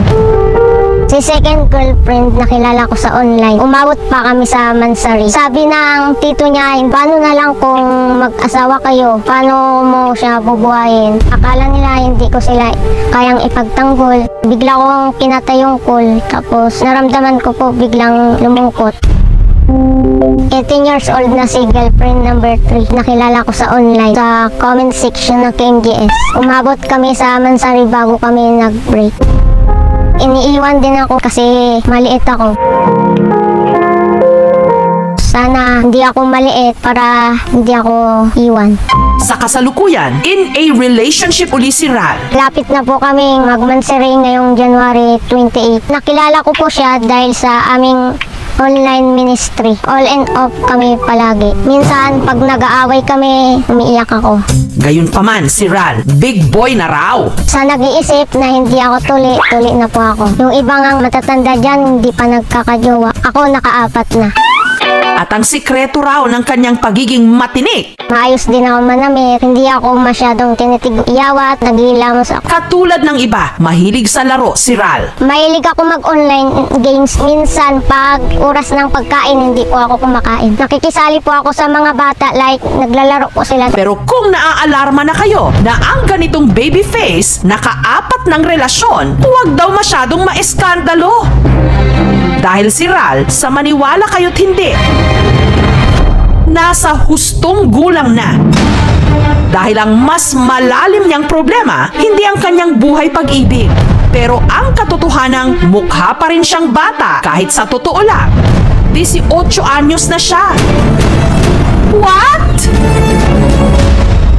Yung tumungtong po ako sa 6 years old, napansin na po nila mama na hindi po ako malaki. Pangalawa, sa 4 na magkakapatid si Ral. Mas mukha pa akong bata kaysa sa 2 kong kapatid. Kuya po tawag nila sa akin. Kapag nag-away-away sila, ako po nag-aawat. Bagamat parang hindi siya lumalaki, nagde-develop naman na raw ang ibang parte ng kanyang katawan. Po sa mga private parts po, tapos may tumutubo na rin sa kilikili ko. Meron na rin akong wrinkles sa mata. Wala po akong Adam's apple. Dahil sa height ko, binuli ako sa school. Inapahiya po ako, tapos tinutulak-tulak. Siyempre po, masakit hindi ko kayang labanan dahil mas malaki sa akin. Ang tanging nagbibigay raw kay Ral ng kumpiyansa sa sarili, ang pagkakaroon niya ng mga nobya. Na-realize ko na kahit maliit ako, mayroon pa rin nagmamahal sa akin. Ang itsurang totoy na si Ral, naka-4 ng relasyon. Curious palagi ako kung ano yung sakit ko, bakit ako ganito. Hindi pa po ako napatingin sa Dr. since birth. Madali ako hingalin kapag tumatakbo at kapag kunting bunggo lang po sa akin, nagkakaroon ako ng pasa-pasa. Ipinasuri ng aming team si Ral sa isang doktor. Sa face niya, sa chest area, tsaka sa heart niya, wala ko nakikitang problem. Sa mga extremities naman niya, proportional naman. Sa vital signs wise naman, normal ang heart rate niya. Ang ina-expect natin sa 18 years old, dapat yan more on 5 feet and above. Kung tatanungin niyo ako kung anong diagnosis ng pasyente, it's more on stunting, impaired ang growth. Maraming cause kung bakit ganun ho yung pasyente. Kasi ho, yung iba, meron palang abnormality sa brain na nagkukos kung bakit ganyan siya kaliit. So far, siguro ang pinaka is mga vitamins, ang pagana kumain, mga calcium supplements po. Ang basihan ng pagtanggap at pagmamahal hindi nasusukat sa pisikal na anyo pero sa nilalaman ng kalooban. 1.2 billion pesos. Yan ang nagastos para sa bagong-bagong tulay sa probinsya ng Isabela na 1 buwan palang binuksan, bumigay agad. Bakit? Sino ang dapat managot? Ang bangungot ng kahit sinong driver na i-record sa videong ito habang binabagtas kasi ng kanilang truck ang tulay ng Cabagan at Santa Maria sa Isabela gabi nitong February 27, ang tulay biglang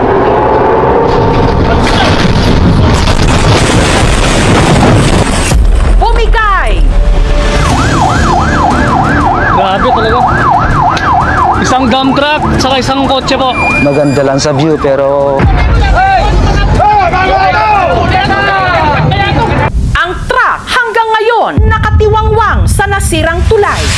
Nasira rin ang mga nakasabay nitong 2 pang sasakyan, pati na ang isang motor na tumilapon.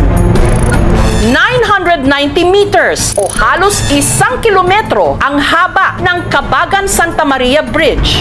Mahigit 1 buwan pa lang mula nung ito'y buksan. Ang ginastos umabot ng 1.2 billion pesos. Napakalaking halaga para sa isang infrastruktura na agad-agad nasira. Mahigit Mahigit isang dekada ang inabot bago natapos ang tulay na ito. 3 presidente ang pinagdaanan nito. 1 buwan lang matapos itong buksan, ito'y bumagsak. 8 tao ang nasugatan sa insidente. At ang sasakyang ito, yupi-yupi, basag ang salamin. Ang driver nitong si Johnny, iika-ika ngayon matapos mabalian ng buto sa paa. Ang kasama niyang si Brian, nagtamo ng sugat at pasa sa ulo. Asan po nung bumagsak yung tulay? Sinubaybayan po namin yun, ma'am, dun sa gitna. Tapos bigla siyang nag-lead. Umalon? Opo, ma'am. Tapos yung isang brace, ma'am, nakita ko talaga naputol. Tapos napunta ako pa ganun. Tapos bigla na lang na lumundag yung sasakyan ko pa ganun. Nandun kayo sa taas? Gitna po, ma'am. So kitang-kita mo? Kitang-kita ko talaga. Kaya ginanong ko na lang yung kamay ko sa manubila, ma'am. Nakalabas pa raw sila kalaunan mula sa kanilang sasakyan. Kinuha ko yung bata doon sa Hinova. Kasi nakita ko lumabas na yung ina, kaya dali-dali ko na makuha ko yung bata. Salamat ha, kasi na-aksidente ka, nang rescue ka pa. Nakita ko kasi, ma'am, na yung sarili ko na parang okay naman. Kaya tapos tinignan ko po yung kasama ko, parang okay naman. Kaya naisipan ko, tumulong na lang ako. Tapos timing na nakita ko yung mga bata at ina, ayun po, hindi pa ako nagdalawang isip, tinulungan ko talaga. Bakit bumigay ang tulay? Ang maximum capacity raw nito, ayon sa Department of Public Works and Highways, 44 tons o tonelada. Samantalang ayon sa inisyal na investigasyon ng mga otoridad, ang isa sa mga sasakyang sumampa sa tulay nung gabing yon, di umano, overloaded. Umabot daw ng mahigit 100 tons ang bigat. Pero paglilinaw ni Michael, hindi totoong mahigit 100 tonelada ang bigat ng minamaneho nitong truck, pati na ang mga dala-dala nilang cargo. Walang 100 tons yun. Hindi pang mining na truck yun. Sa dinami-dami namin dinaan ng tulay, wala namang bumigay. Yun lang talagang bumigay na tulay na yun. Wala naman siguro may gusto na biglang maputol yung tulay. Kasi hindi naman namin inaasahan na ganun ang mangyayari. Siyempre bago. Alam naman namin na bago, matibay. Pero nagkaganon pa. Kaya wag nyo naman tipirin sa pundo yung paggawa nyong mga tulay. Maging mapangmatsyag po tayo at maging tulay para masigurong nagaling sa mga ibinabayad nating buwis, hindi masasayang.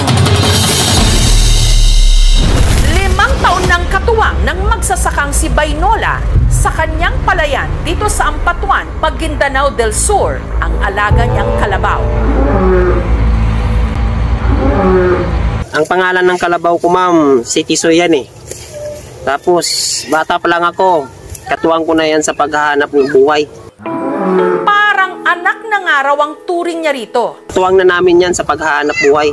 Kaya naawa talaga ako dyan sa alaga namin.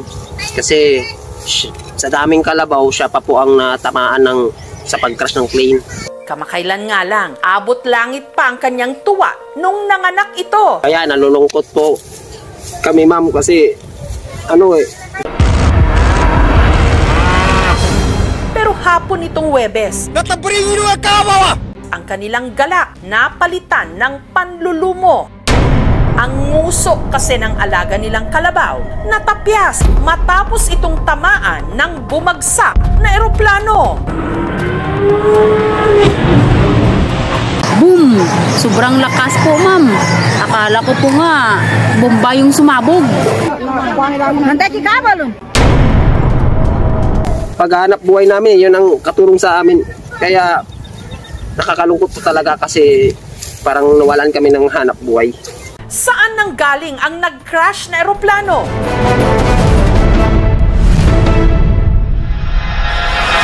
Ilang sandali bago bumagsak ang private plane, ang mga taga-barangay Malatimon nakarinig muna ng malakas na pagsabog.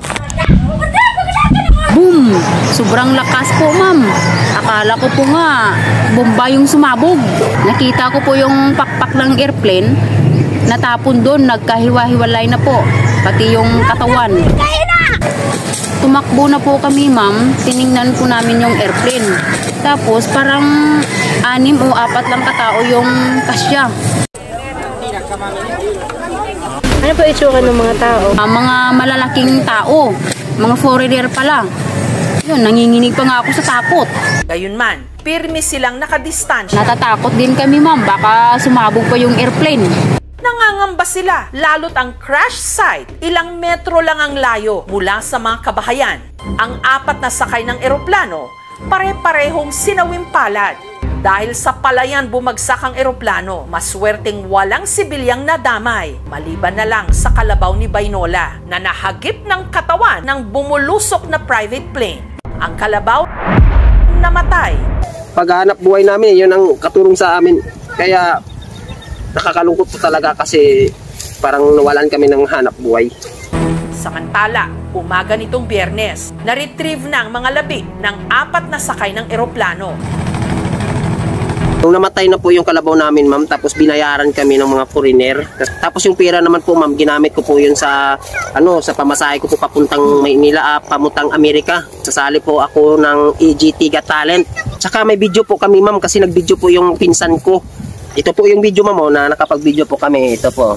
Yun, sumali po ako dun. Nag-perform po ako. Sobrang tuwa ko po kasi sobrang naaliw po sila sa talent ko. Tapos naramdaman ko talaga na nabigla talaga sila sa talent ko po. Yung talent ko na parang secret talent, parang na-surprise po sila sa mga talento ko po na pinag-perform ko po sa stage. Kasi paglabas ko, ang sabi nila, unique na unique daw ako sa pag-perform. Ang daming mga nagpa-audition, pero parang ako daw ang pinaka-unique kasi yung talent ko po ay parang na-surprise sila kasi parang yun ang secret talent ko na pinalabas ko dun sa sobrang shock na shock po yung mga audience, pati nga yung judges, yung mga hurado, tuwang-tuwa at nabigla sila, parang natatakot sila kasi yung talent ko parang pambihira talaga yung mangyayari. Dahil sa nangyaring plane crash, apektado ngayon ang kabuhayan ng mga magsasaka. Talagang apektado dito, ma'am, sa lugar namin, yung pagbagsak ng airplane. Kaya natatakot talaga kami, baka may bumagsak ulit. Hindi namin alam kung dinosaur na ba, or King Kong, o malaking ahas. Sana hindi na ang mga ito masundan pa. Nagpapagaan daw sa maghapong pagkusot ng mga misis sa Leyte ang mga kabanding nilang eel o igat. Dito sa Barangay Santa Fe sa Matalom, Leyte, ang mga igat kanilang pinaka-iniingat-ingatan. Nung bata ako, takot ako sa igat. Ay naglalaro kami sa sapa, tapos may nakita akong igat. Ang ginawa ko, hinawakan ko. Kasi akala ko kakaibang isda lang. Pero nung dumampi na ang igat sa palad ko, grabe, ang lakas ng kuryente. Natumba agad ako. Doon ko nabitawan ng igat. Hindi ko alam kung anong klaseng isda yun. Ganun katindi yung paglabas ng kuryente. Kaya simula noon, nagkakaroon na ako ng takot sa tuwing magkikita ko ulit yung igat na yun. Nagkakaisip ako na ganun pala ka-importante yung igat sa sapa namin. Nung nagkakaisip ako, doon ko nalaman na importante palang mga igat sa lugar namin. Dahil ang paniniwala ng mama namin, yung igat daw ang tagapagbantay sa sapa namin. Kaya imbes na huhulihin nila, inalagaan pa nila ito. Minsan sila pa nga nagbibigay ng pagkain sa mga igat. Ang mga igat kasi sa kanilang mga sapa, itinuturing nilang mga tagapagbantay. Yung paniniwala sa lugar namin, yung igat ang tagapagbantay ng sapa, medyo duda ako. Dahil kapag umukot ako sa ibang lugar, nakikita ko yung mga lasinggero na ginagawa lang nila ang puluta ang igat. Isang bisis nga nung birthday ng katrabaho ko, igat yung pulutan namin. Medyo ayaw ko pang kumain nung una. Pero nung natikman ko, pang sarap pala ng igat. Parang gusto ko ulit hulihin yung igat sa sapa namin. Ang laki pa naman at ang sarap ulamin. Kaso baka magalit yung mga taga-lugar namin. Kaya may naisip akong idea para dun sa igat sa sapa namin na kumuryente sa akin nung bata pa ako. Ano bang meron sa mga igat dito sa Matalom, Leyte? Pinaniniwala ang mahiwaga at parang may dala raw himala. Nagkaisip ako ng idea. Kung may kuryente talaga yung igat, siguro kaya niya magpailaw ng kuryente o bubilya. Kaya ang ginawa ko, habang tulog yung mga tao sa lugar namin, pasimple kong kinuha yung igat sa sapa. Pagkatapos nun, Nilabas ko yung dala kong bumbilya at dinikit sa ulo ng igat. Tama yung hinala ko. Kaya ng igat magpailaw ng bumbilya. Sa itinagal-tagal din ng paglangoy-langoy sa sapa, wala rin daw ni isa na nagtangkang hulihin sila. Noong kumpirmado na kaya pala ng igat na magpailaw ng bumbilya, dun sa sapa namin, agad kong pinagbigay alam sa mga kababayan namin. Tapos, nung nakita na nila na kayang gawin ng igat, mas lalong tumibay yung paniniwala nila. Natagabantay ng sapa yung igat na yon. Kaya pa nitong magmilagro. Kaya nagkaroon ng batas dito sa lugar namin na bawal hulihin yung igat dito sa sapa namin. Ang pagmamahal ng mga tiga Santa Fe sa kanilang mga igat, maihahalin tulad daw sa biyaya ng kanilang sapa. Disclaimer, ang videong napanood niyo po sa Kayarms John L. ay parody lamang. Huwag niyo sanang seryosohin dahil ang videong ginawa niya ay for vlogging and entertainment only. Kung nagustuhan niyo po ang kanyang video, huwag kalimutang mag-like, comment, and share.